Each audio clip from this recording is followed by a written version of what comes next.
Hi everyone. This is what happened to me when I got government housing part 80.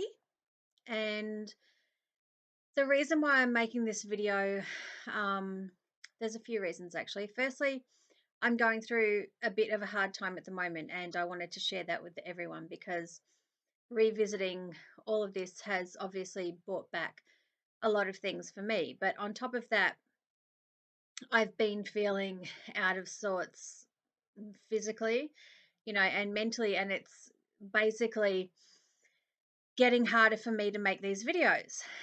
And I don't believe that I'm sick, and I don't know if people have been drugging my food or something strange like that, but this is how I feel, so I needed to share it with everyone because this is what I'm going through at the moment. And this whole process is about me telling you the truth about what happened to me, but also the truth about where I am at this point in time now, because that was the whole purpose of it. When I first started making these videos, I wanted to share with people who wanted to make contact with me and wanted to be friends with me, or even wanted to understand me on social media. I wanted to let those people know why I reach the decisions that I do, why I say the things that I do, and why I feel so strongly about truth and justice and censorship and everything else that we've been discussing. So I think that my story is a good example of why justice and everything else is so important. But what I'll be getting to a little bit later in the series is how social media helped me to achieve, some things. But getting back to what I was saying. So I said earlier in the week when I released part 79 that I would do another video because that video was really short. And as I alluded to when I first started this video, the video was short because I've been having issues, and these issues have been quite hard to overcome. I don't have a flu, I don't have a cold. I do have certain health conditions, but they shouldn't be making me feel like this. But it has become increasingly hard for me to get through the detail to present in a video for you all. And when I make these videos, it's important for me that I do the research and I show you the evidence that I've got, such as photos of cars that are following me or photos of documents that people have sent me and so forth. Because as I've said 100 times before, I didn't just want to make these allegations. I also wanted to show you proof where I have proof.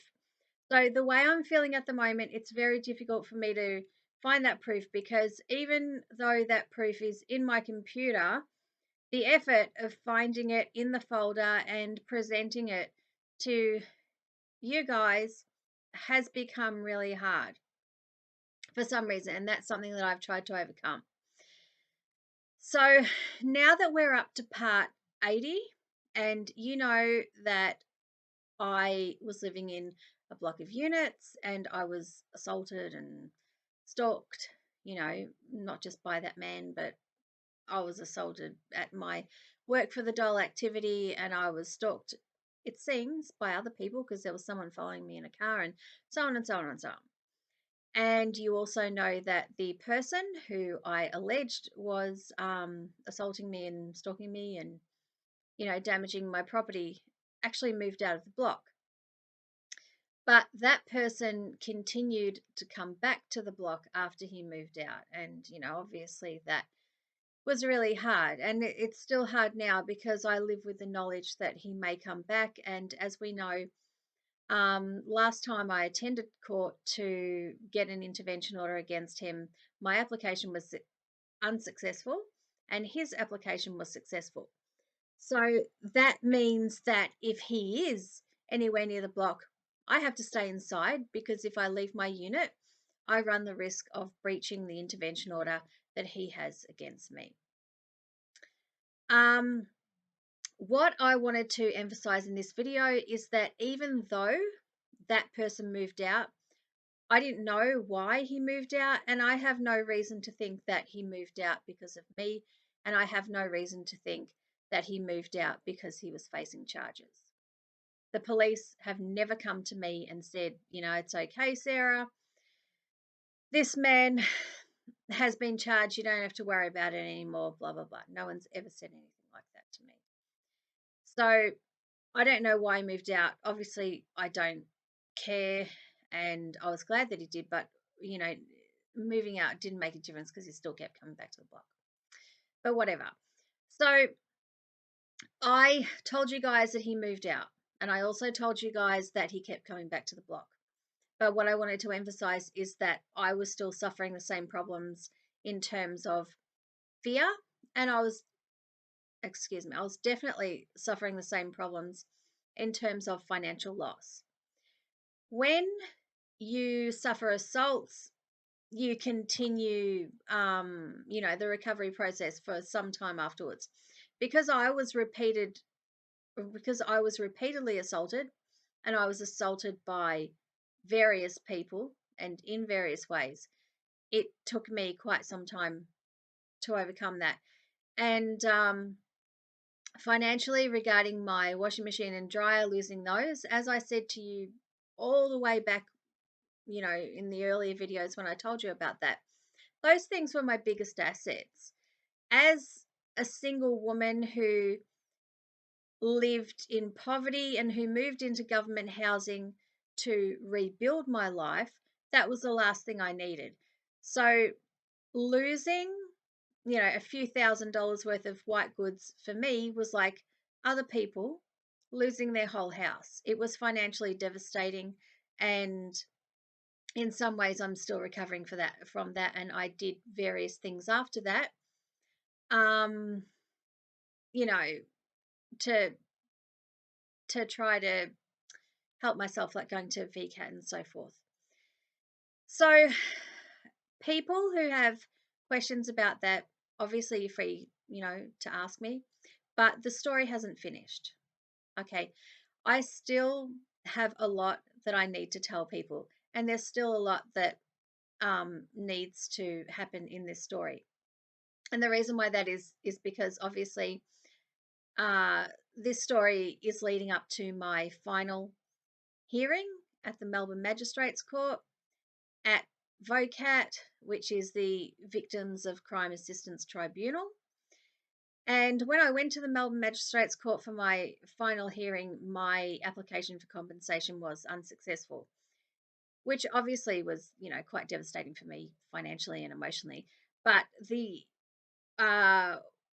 devil is in the detail. Like, what I wanted to talk about was the actual court hearing. And as I've also said before, I wanted to make sure that court hearing was made public, because I don't want to make any allegations without substantiating those. And if people have any issue with me making the allegations that I'm making, all they need to do is come forward and, release the video, and then everyone can see what really happened.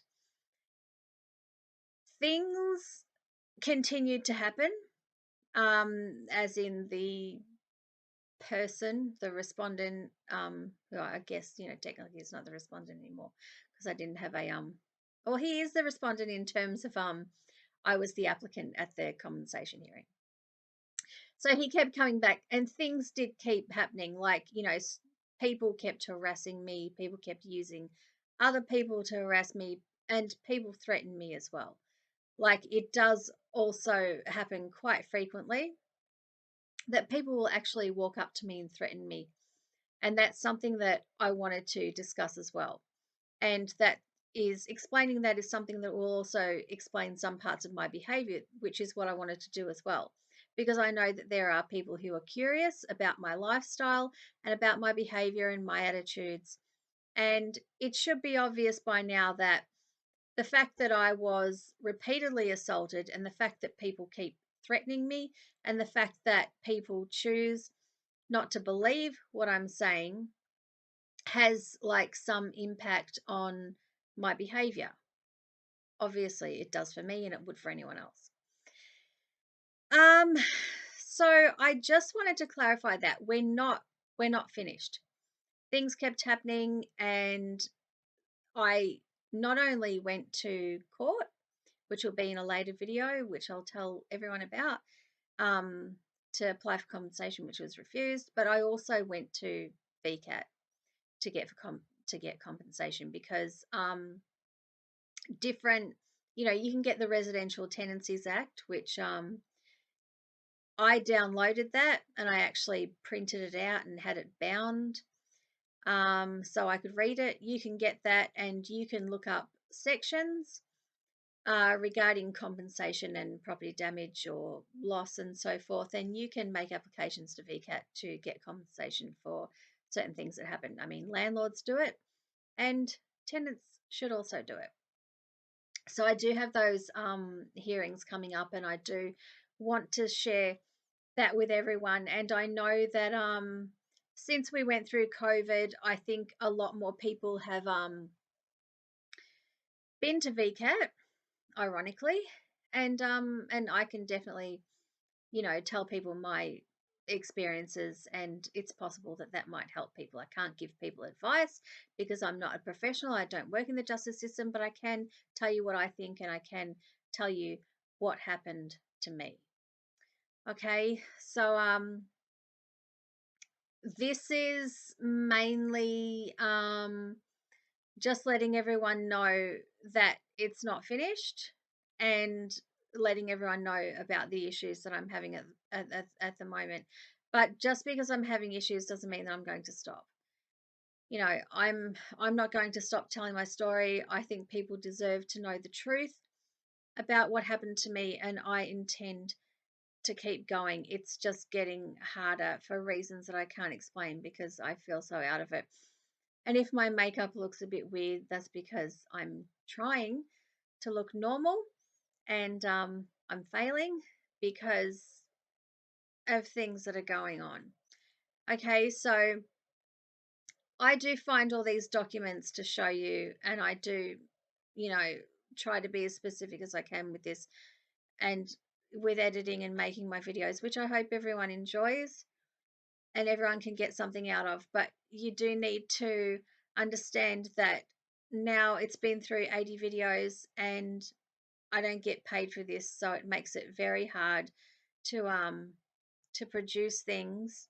And obviously I have things going on in my personal life as well, and you know it does get very hard, but the story continues, and I've got so much to share with everyone about details of what I experienced in the justice system, what I observed happening to other people, because unfortunately, I did see other people being treated badly in court. It's not like I went there and it was, a beautiful place where people were treated well and I felt that I was being treated badly. I feel that other people are being treated badly as well, and not just badly, but strangely and ruthlessly. Um, the ruthlessness of some people, I think, comes from the lack of accountability that I've spoken about before. Years ago, I used to spend some time on Twitter, and one of the main reasons why I did that was because of Q&A, the program.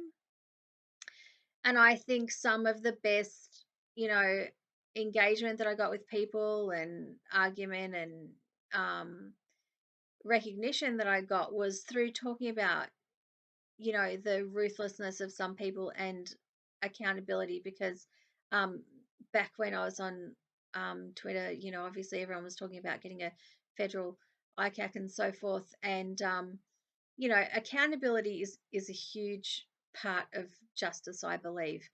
And I don't claim to be qualified to talk about the technical aspects of the way the courts worked, but I am definitely qualified to talk about my experiences, and I hope that they can help people.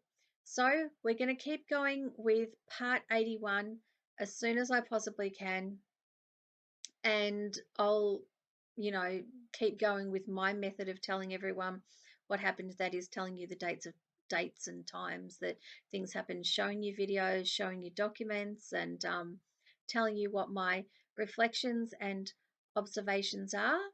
So I hope everyone can stay with me for that, because I do have stuff to say, people to name, and photos to show you.